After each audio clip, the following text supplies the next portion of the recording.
அப்போது இந்த இடத்துல வந்து பார்த்தீங்கன்னா நடிகர்கள் எல்லாருமே, வரக்கூடிய நடிகர்கள் எல்லாருமே வந்து பார்த்தீங்கன்னா கொள்கை சார்ந்த அரசியல் கட்சிகளை வந்து வளர்ச்சிக்கு தடை ஏற்படுத்துறது, அல்லது வந்து பார்த்தீங்கன்னா வந்து அந்த கட்சியை வந்து பார்த்தீங்கன்னா வந்து தடுக்கிறது, இப்படி தான் நடக்குது. கமலஹாசன் இல்லைன்னா இந்த 8.5% எப்போது பார்த்தீங்கன்னா வந்து 10 கடந்துருக்கும், கண்டிப்பாக 10 கடந்திருக்கும். நிச்சயமா இன்னைக்கு வந்து விஜய் இல்லைன்னா வந்து பார்த்தீங்கன்னா நிச்சயமாக வந்து பார்த்தீங்கன்னா 13-15 கடந்து வந்து நோக்கி பயணப்பட்டுருக்கணும். விஜய் வந்து இப்போ விழக்கூடிய வாக்குகள் எங்கேருந்து வருது? அது வந்து அதிமுகலேருந்து கொஞ்சம் சரிதான், திமுகலேருந்து சரிதான். அந்த சரியக்கூடிய வாக்குகள் வந்து எங்கே போகணும்? நாம் தமிழ் அது நாம் தமிழ் போகாமல் வந்து பார்த்தீங்கன்னா ஒரு குறிப்பிட்ட ஒரு கட்சிக்கிட்ட போய் சேருதுன்னா அது ஒரு கவர்ச்சி சார்ந்த அரசியல். ஆனால் அதே சமயத்தில் இன்னொன்று சொல்லிடுறேங்க, நாம் தமிழ் கட்சி வந்து வளர்ச்சியை தடை செய்யலாம், ஆனால் அதை வந்து அழிக்க முடியாது, ஒழிக்க முடியாது. ஆனால் இந்த கட்சியெல்லாம் வந்து அழிஞ்சு ஒழிஞ்சு போயிடும். அவன் இருக்கிற வரைக்கும் தான் அது, ஏன்னா கொள்கை கிடையாது. அந்த சினிமா அந்த கல்ட்டு இருக்கிற வரைக்கும் தான்.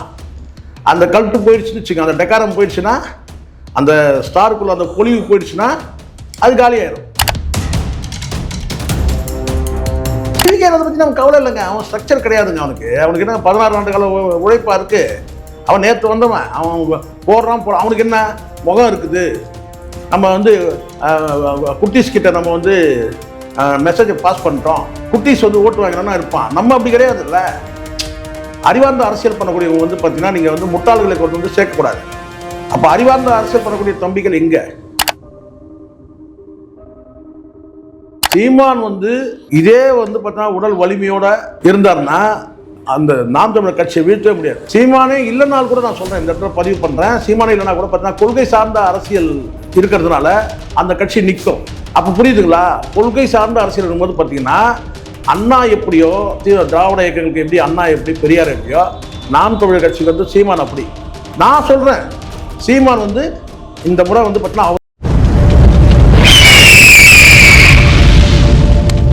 அரசியல் விரல நேயர்களுக்கு வணக்கம். இன்று நம்மோடு இணையும் சிறப்பு விருந்தினர் மூத்த பத்திரிகையாளர் செக்குவாரா ஜெய்சங்கர் அவர்கள். வணக்கம் சார். வணக்கம் சார். வணக்கம். எப்படி இருக்கீங்க? நலமா இருக்கேன் சார். 2026 சட்டமன்ற தேர்தல் இறுதியாக நடந்து முடிஞ்சிச்சு.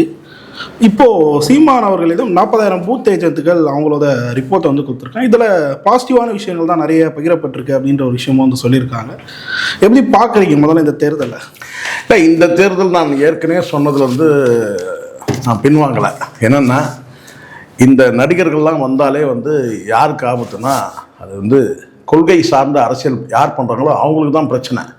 இப்போது சரி தவறுன்றதை தாண்டி திமுக வந்து ஒரு சித்தாந்தத்தை முன் வச்சு போகுதுன்னு வச்சுக்கங்களேன். இப்போ அதுக்கு வந்து ஒரு கிட்டத்தட்ட அதிமுக அப்படி தான் வச்சுக்கங்களேன், திராவிட சித்தாந்தம்னு ஒரு சித்தாந்தத்தை வச்சு அவங்க பயணம் இருக்குது. இப்போ அது வந்து ஒரு வகையில் ஒரு கொள்கை சார்ந்த அரசியல் இருந்தாலும் கூட அதுக்கு நம்ம ஏற்புடையதாக இருக்குது இல்லைன்றது அது செகண்ட். ஆனால் ஒரு கொள்கை அடிப்படையில் போயிட்டு இருக்கும் போது பார்த்தீங்கன்னா அது வந்து நீங்கள் எம்ஜிஆர் வந்து ஒரு சினிமா நடிகராக இருந்தாலும் கூட அந்த கேள்வி வரும் இருந்தாலும் கூட, ஆனால் அவங்க வந்து ஒரு கொள்கை வழிப்படி தான் நடந்தாங்க. திமுகவுக்கு என்ன கொள்கையோ அதே கொள்கை தான் அதிமுகவுக்கும், ஜெயலலிதாவும் அதே ஃபாலோ பண்ணாங்க. அப்போ இது வந்து பார்த்திங்கன்னா இன்றைக்கு உள்ள காலகட்டத்தில் பெரிய பிம்பங்கள் வந்து கலைஞர் கிடையாது, ஜெயலலிதா கிடையாது, எம்ஜிஆர் கிடையாது. இப்போ வந்து பார்த்தீங்கன்னா முழுக்க முழுக்க அந்த இவங்க என்னதான் கொள்கை தலைவராக இருந்தாலும் கூட அந்த கொள்கை வழியில் தான் வந்து இந்த கட்சிகள் ரெண்டுமே இயங்கும் போது குறுக்கில் திடீர்னு வந்து ஒரு நடிகர் வராருன்னு வச்சுங்க, அவருக்கு என்ன கொள்கை இருக்குது, மாற்று கொள்கை ஏதாவது வித்தியாசமாக ஏதாவது இருக்குன்னா ஒன்றும் கிடையாது. சரிங்களா? சரி, இதே கொள்கையிலையாவது அதுக்கு உறுதியான நிலைப்பாடு இருக்கானா? கிடையாது. சரி, அந்த கொள்கை முன் வச்சு ஏதாவது கலப்பணி செஞ்சாரா? கிடையாது. அப்போது என்ன ஆகுது, திடீர்னு ஒரு நடிகர் வரும்போது பார்த்தீங்கன்னா அங்கே வந்து ஒரு ஒரு குந்தகம் ஏற்படுது. அவங்களுடைய தொடர் அரசியலுக்கு வந்து பார்த்தீங்கன்னா ஒரு குந்தகம் ஏற்பட்டு அவங்களுக்கு வந்து அரசியல் பயணம் வந்து தடைபடுதுன்னு வச்சுப்போம். அப்படின்னு சொல்ல முடியும். அதுதான் அந்த வாக்கு சதவீதம், அந்த இழப்பு கூட பார்த்தீங்கன்னா ஜெயலலிதா இருக்கும்போது அந்த வந்து வாக்கு சதவீதம் இல்லை. ஏன்னா ஜெயலலிதா அந்த கவர்ச்சி அலை போன பிறகு கவர்ச்சி அலையோடு சேர்ந்து அந்த கொள்கையும் கூட வந்து பார்த்தீங்கன்னா வந்து மழுங்கடிக்கப்படும் போது, ஒரு நடிகர் வந்து மழுங்கடிக்கும் போது அப்போ அங்கே வாக்கு சதவீதம் வந்து குறையுது. அதுதான் கமலஹாசன் வந்தபோது எப்படி வந்து கமலஹாசனுக்கு வந்து அந்த 10 அதான் சொல்லுவாங்களா, அந்த 10% எப்படி வருது அப்படின்னு சொன்னால் அதிமுகலேருந்து வரக்கூடிய அந்த சரிவு, மற்ற உதிரி கட்சிகளுக்கிட்ட வரக்கூடிய சரிவு தான் வந்து அவர் வாங்குறாருங்க. ஆகாயத்தை வந்து விழலை. நியாயமாக அது யாருக்கு அந்த வாக்குகள் போயிருக்கணும்னு கேட்டிங்கன்னா கொள்கை சார்ந்த அரசியல் பேசக்கூடிய நாம் தமிழுக்கு தான் போயிருக்கணும். அப்போது இந்த இடத்துல வந்து பார்த்தீங்கன்னா நடிகர்கள் எல்லாருமே, வரக்கூடிய நடிகர்கள் எல்லாருமே வந்து பார்த்தீங்கன்னா கொள்கை சார்ந்த அரசியல் கட்சிகளை வந்து வளர்ச்சிக்கு தடை ஏற்படுத்துறது, அல்லது வந்து பார்த்தீங்கன்னா வந்து அந்த கட்சியை வந்து பார்த்தீங்கன்னா வந்து தடுக்கிறது, இப்படி தான் நடக்குது. இப்போ இந்த தேர்தலையும் கிட்டத்தட்ட அதுதான் நடந்து இருக்குன்றது என்னுடைய யூகம்.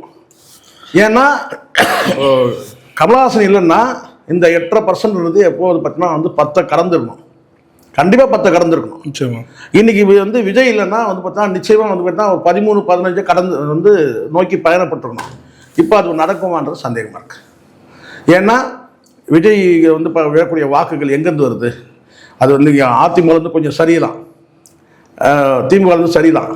அந்த சரியக்கூடிய வாக்குகள் வந்து எங்கே போகணும்? நாம் தமிழருக்கு அது நாம் தமிழ் போகாமல் வந்து பார்த்தீங்கன்னா ஒரு குறிப்பிட்ட ஒரு கட்சிக்கிட்ட போய் சேருதுன்னா அதுவும் கவர்ச்சி சார்ந்த அரசியல் போய் சாருன்னா அப்போ இதுதான் ரிசல்ட் வந்து இதுதான். நாம் தமிழருடைய அந்த வாக்குகளை தக்க வச்சுக்கிட்டாங்கன்னா பெரிய விஷயம் உண்மையிலேயே.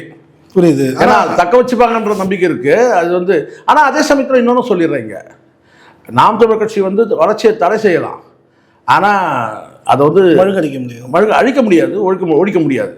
ஆனால் இந்த கட்சியெல்லாம் வந்து ஒழிஞ்சு போயிடும். அவன் இருக்கிற வரைக்கும் தான் அது. ஏன்னா கொள்கை கிடையாது. அந்த சினிமா அந்த கல்ட்டு இருக்கிற வரைக்கும் தான். அந்த கல்ட்டு போயிடுச்சுன்னு வச்சுக்கோங்க, அந்த டெக்காரம் போயிடுச்சுன்னா, அந்த ஸ்டாருக்குள்ள அந்த பொலிவு போயிடுச்சுன்னா அது காலியாயிடும். ஆனால் நாம் தமிழ் அப்படி கிடையாது. இன்றைக்கி வந்து 8.5% இருந்தாலும் வந்து பார்த்திங்கன்னா இந்த தடைப்பட்டாலும் அது ஒரு பிரேக். எப்படி இப்போ நம்ம நேராக ஸ்பீடாக போகும்போது ஒரு ஸ்பீட் பிரேக் வருது இல்லையா, அந்த மாதிரி ஸ்பீட் பிரேக் தான். அதுதான் வேகத்தடைன்னு சொல்கிறாங்க. அந்த வேகத்தடைன்றதை இப்போ சரியான வார்த்தை போடணும்னா வளர்ச்சிக்கான தடை. சாலையில் போகும்போது வேகத்தடை, இது வளர்ச்சிக்கான தடை. அந்த தடை யாருன்னு கேட்டிங்கன்னா இந்த நடிகர்களுடைய அரசியல் பயணம். இதுதான் தெளிவான புரிதல் நமக்கு வேணும். கட்சி நாம் தமிழர் அவ்வளோதான், அது காலி, இது காலி அப்படின்லாம் சொல்ல முடியாது. வளர்ச்சிக்கு தடை, அவ்வளோதான்.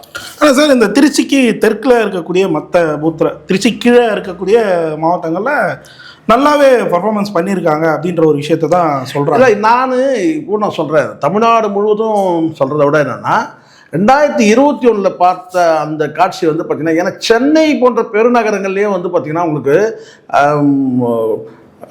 குட்டி யானையை வச்சுக்கிட்டு வந்து பார்த்திங்கன்னா புலிக்கொடியோட வந்து சுத்தத்தை நான் பார்த்துருக்குறேன், பிரச்சாரத்தை பார்த்துருக்குறேன். அந்த மாதிரி இப்போ வேட்பாளர் பிரச்சாரத்தை தாண்டி நான் சொல்கிறது வேட்பாளர் பிரச்சாரம் கிடையாது.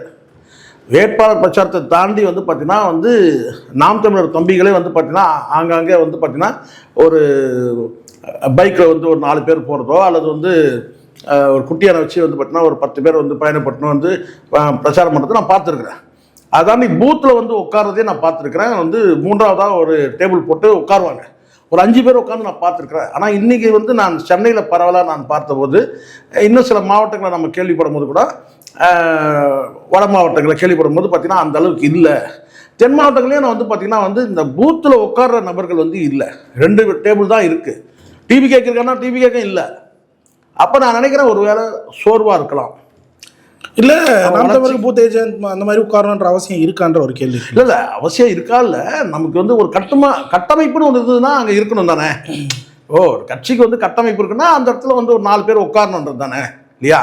அப்போ அந்த மாதிரி கொஞ்சம் இந்த முறை வந்து கொஞ்சம் அந்த சோர்வு இருந்தது. பல இடங்களில் நான் பார்த்தேன்.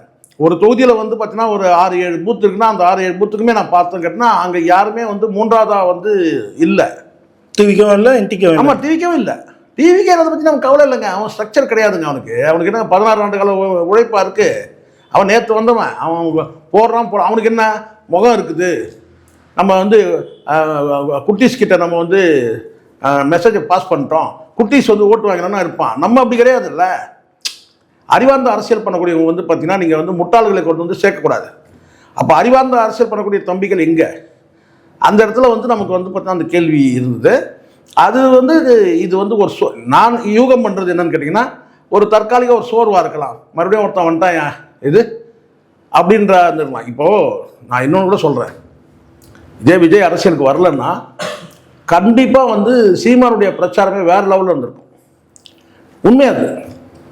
இப்போது சீமானுடைய உழைப்பு அபரிதமான உழைப்பு, வழக்கம் போல் உழைப்பு இருந்தது தான்.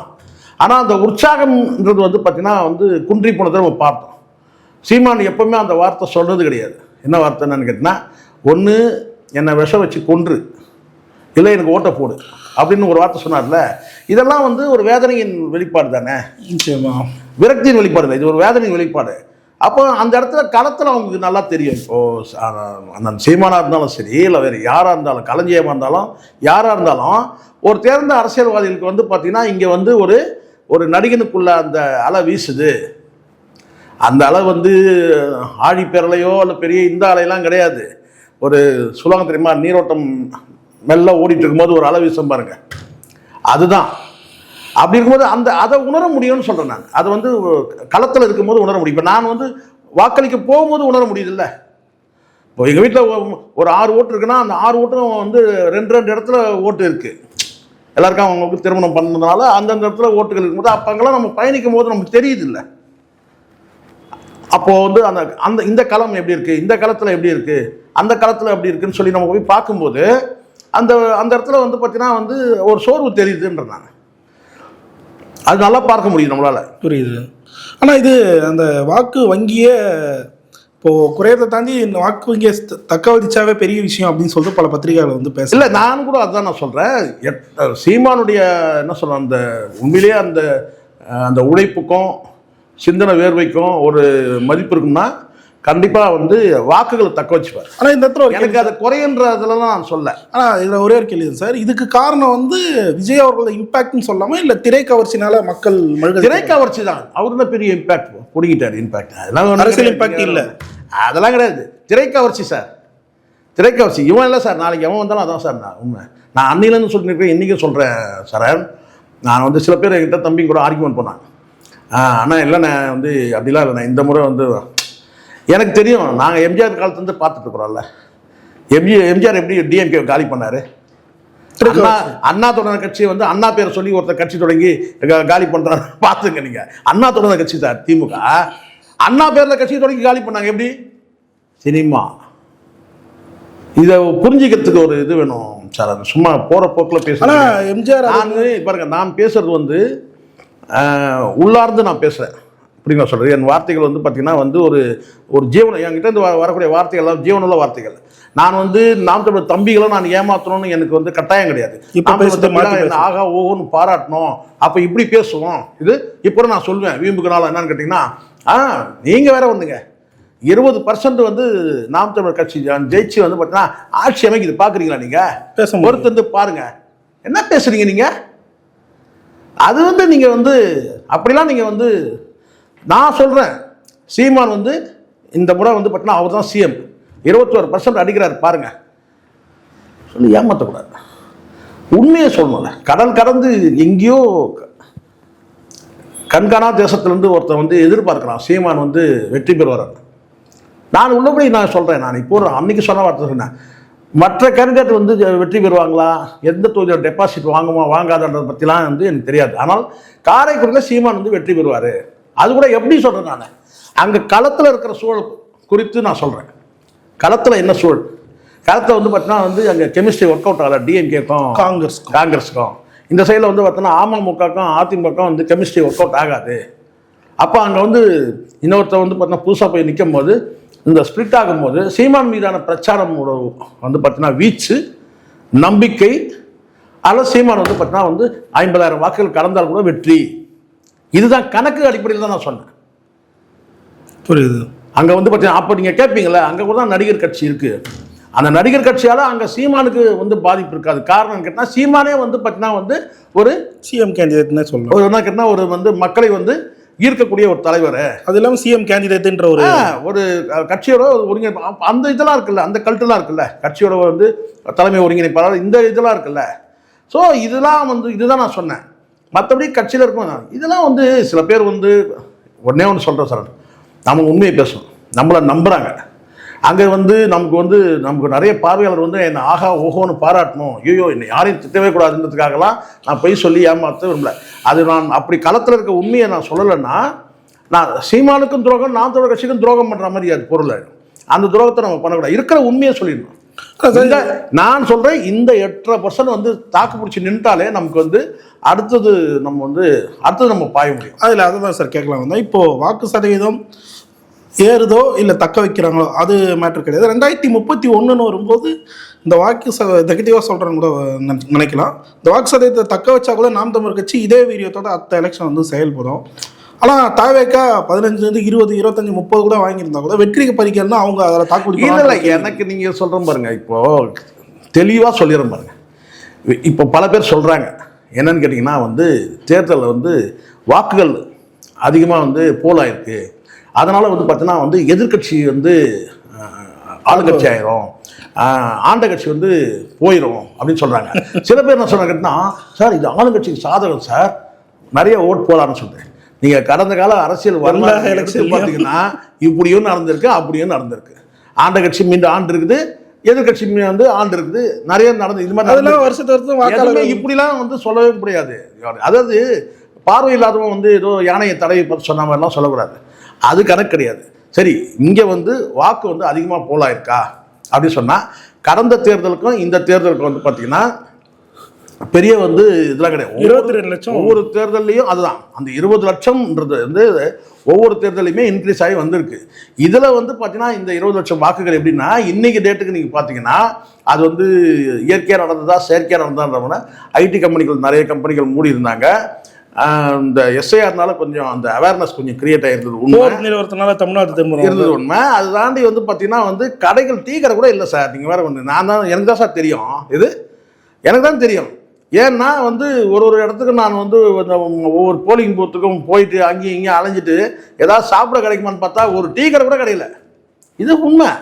அப்போது ஒட்டுமொத்தமாக வந்து ஏன்னா தொடர் லீவு. இன்னைக்கு கடை இருக்கா சார்?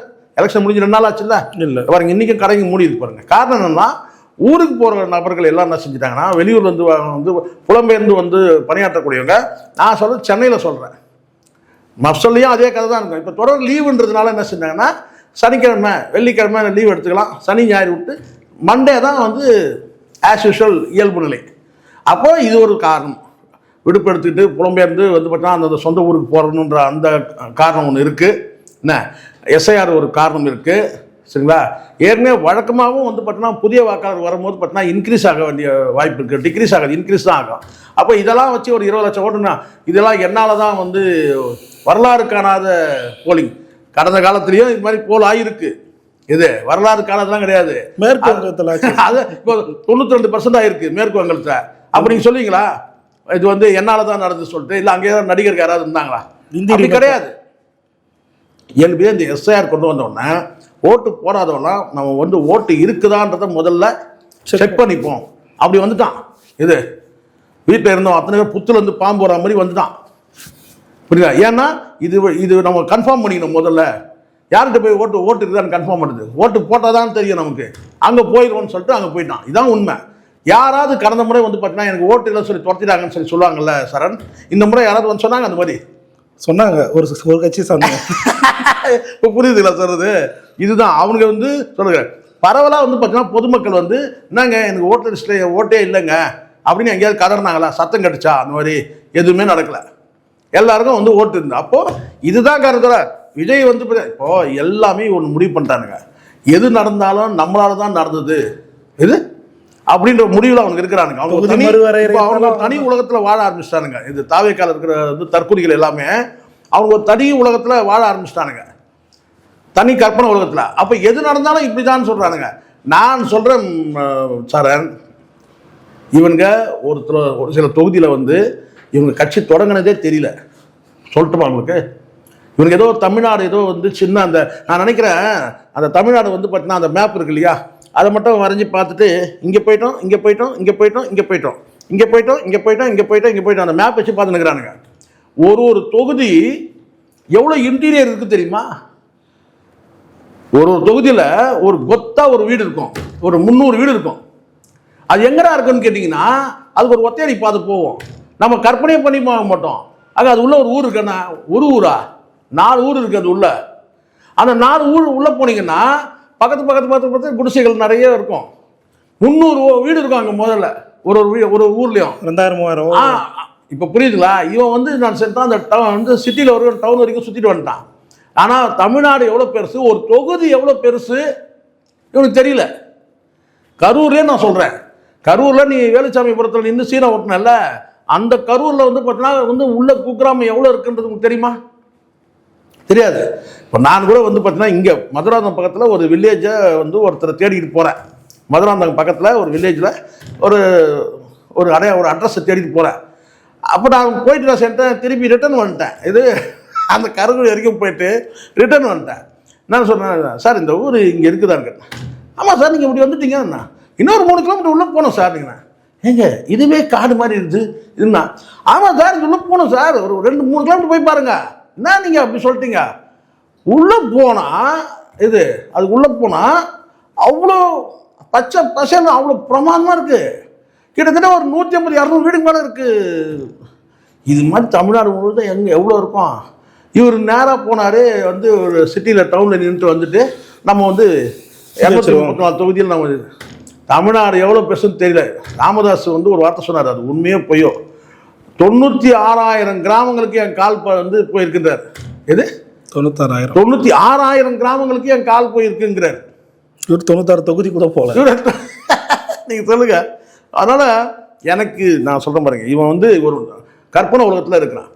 எனக்கு தெரிஞ்ச ஒரு சில இடங்களில் 2% வாங்கலாம், ஒரு சில இடத்துல 6% வாங்கலாம், 5% வாங்கலாம், ஒரு சில இடத்துல 8%, 10% வாங்கலாம், ஒரு சில இடங்களில் 12% வாங்கலாம்.